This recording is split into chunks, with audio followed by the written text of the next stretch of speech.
So the best way to warm up for an exercise is to do that activity just in a lower form. If you're beginning into weightlifting, guess what? Just do a few of them with very light weights. Warm up. If you're into tennis, let's just lob the ball back and forth.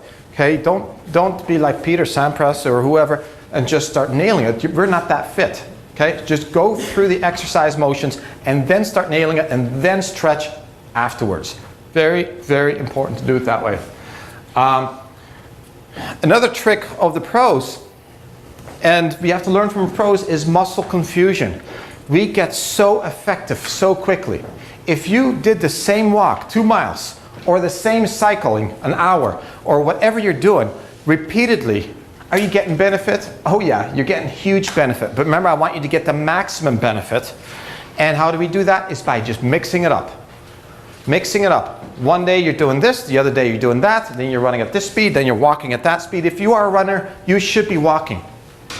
Yeah, walking is a really good change of pace, and runners often don't like walking because what good does this do? Well, you know what? You are using different muscles. You are creating balance. You don't want to be like these professional cyclists in Tour de France who, if they wipe out, they can hardly run. If they have to do a little bit of running to get themselves going, they can't do it. They have not cross-trained sufficiently. They're only good at one thing. If you notice how Lance does it, by the way, I remember one time when he fell, had to go around a whole bunch of people, and he ended up having to carry his bike and just running cross-country. And you know what? He was in a sprint. It was amazing to watch this guy run. He has cross-trained effectively. Muscle confusion. That's why he's as good as he is. Yeah? Muscle confusion is critical. Do not keep doing the same thing. Okay, along with that, the pros use something called periodization. With periodization, it means you build up, just as John was saying, you go to a different plateau, different plateau, different plateau, rest just a bit. Okay, and then for 3 weeks, plateau, plateau, plateau, rest. You keep on switching, checking, you just keep on switching it around. So you go through periodization, and an athlete, professional athlete, knows exactly when to peak. The longest that you can peak physical fitness, if you are training for an event, is 7 weeks. Most of us can do it for 4. We can peak a maximum of twice a year. Beyond that, just can't do it. At least that human has not yet been born. Yeah? So can we maintain a reasonable level of fitness? Of course. Now I'm talking more into professional, elite, high-level type of competition. So the peaking should occur no more than 1 to 2 weeks before the event, and at that point you're fine-tuning your technique and working only what you're weak on. If the sprint is what you're weak on, you're sprinting and just maintaining a little bit of base. Almost all athletes, if they're wanting to compete in the cycling or if whatever it is, soccer, should be lifting weights in the off season. A minimum of strength work minimum is 6 weeks.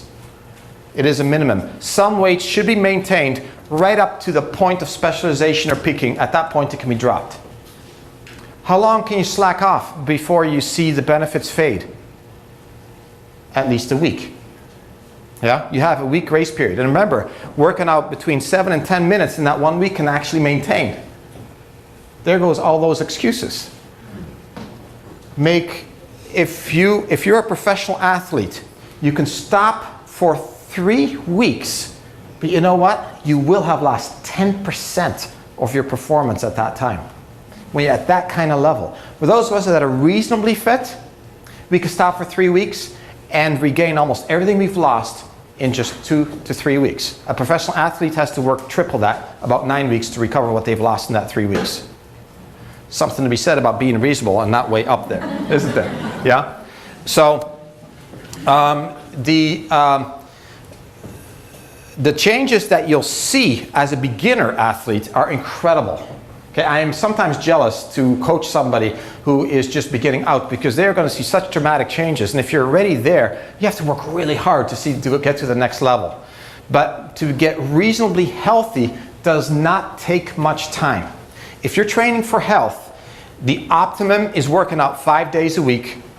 Depending what your goals are. If it's weight loss, it takes more time. If it's strength, it takes less time. Between 20 minutes and 40 to 50 minutes a day. That's all it takes.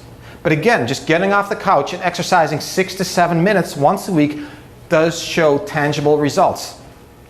One of the more common things that happens and this is another must-do that was not listed on there, one of the more common things that I see happening is when everything breaks loose. It's Thanksgiving or Christmas or something, and you're out of your routine. We get literally out of our routine, and it takes us 1, 2, 3 months before we pick it up again. We've all had this. And you know why that happens? It's the same thing with our diet, or we don't call it diet here, the way we eat. Why does that happen? It's negative reinforcement. Oh, shoot, I should be exercising. And you start beating yourself up. You get all these negative emotions flooding through you. You start feeling guilty for having failed again. And all those negative emotions then get anchored and attached to the exercise. And you start subconsciously blaming the exercise for all these things. And forget it, I'm not even going to go there. You don't want to hurt yourself. Do not do that. There's a very simple answer to this. Have a backup plan. Decide to not exercise. You're still in control that way. And do your backup plan. My backup plan is very silly. But you know what? It works for me. And you find one that works for you. Mine, 10 sit-ups on the ball, 10 push-ups, and 10 pull-ups. That's it. Done. Can't find it. If I can't do that, something is truly very, very wrong. Right? Keeps it going, still feel like there's some control over the situation, and then when the situation improves, bingo, you're right back in action again because you're still in control and you didn't beat yourself up. So having a backup plan is absolutely critical if you want to be successful with this whole thing. Nutritional support. The emphasis today is not nutrition like it is on a lot of our other seminars, but I have to say this. Nutritional support is critical. Number one, water. One of the most valuable items out there. And it's pretty phenomenal once you get into the higher level of exercise, how important it is. But you know what? Even when you're starting out and just getting off the couch, a lot of us are dehydrated. It is the most common nutritional deficiency to come across. As you know, when you're a patient here, you do a BIA, and the BIA will show us that 50% of you are deficient in water. 50% of us. Now, let's say you're deficient in water, you start exercising, your muscles are going to hurt. They can cramp up. You will what we call bonk. Okay, and that's just things freeze up. You don't want to do that. Water is a precious commodity. Once you get into the higher level and you're looking into faster recovery, there's two things that I recommend. There's others out there, but these are the ones that I know have good science behind it. One of them is Endura. This is used at the Tour de France, and this keeps the guys hydrated with the proper nutrients, totally plant-based, and has a lot of trace minerals in it, including, of course, potassium, magnesium, and reduces the downtime of the muscles afterwards. So it enhances recovery time immensely. This is to be used during and shortly after. Does not have any protein in it, so it's just electrolytes. Yeah. Now, from down under, this is from Australia, comes something called Fiberplex Plus. And this is a really neat one because this reduces muscle soreness, and this is hard to believe but has been established by research, muscle soreness by 50%. This is an incredible recovery enhancer if you're more extreme.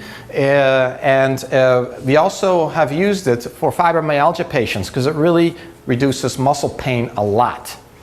Okay, fibromyalgia patients love this stuff and doesn't even taste half bad.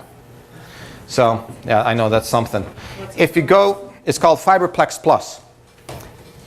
And then this one here, one of the reasons for Lance Armstrong's success and many other professional athletes is they have mitochondrial function, which is at a level way above ours. Mitochondria are little fuel cells within our cell that fuels muscle contraction, fuels brain function, heart, everything. It's at the center of life. Mitochondrial function is critical. A lot of chronic disease, chronic inflammatory disorder, have mitochondrial function that have ground down to a halt or almost a halt, which is why there's so much chronic pain, chronic inflammation, nerve activity has gone down. Yeah, so it can even be involved with mood changes, just a lot of issues.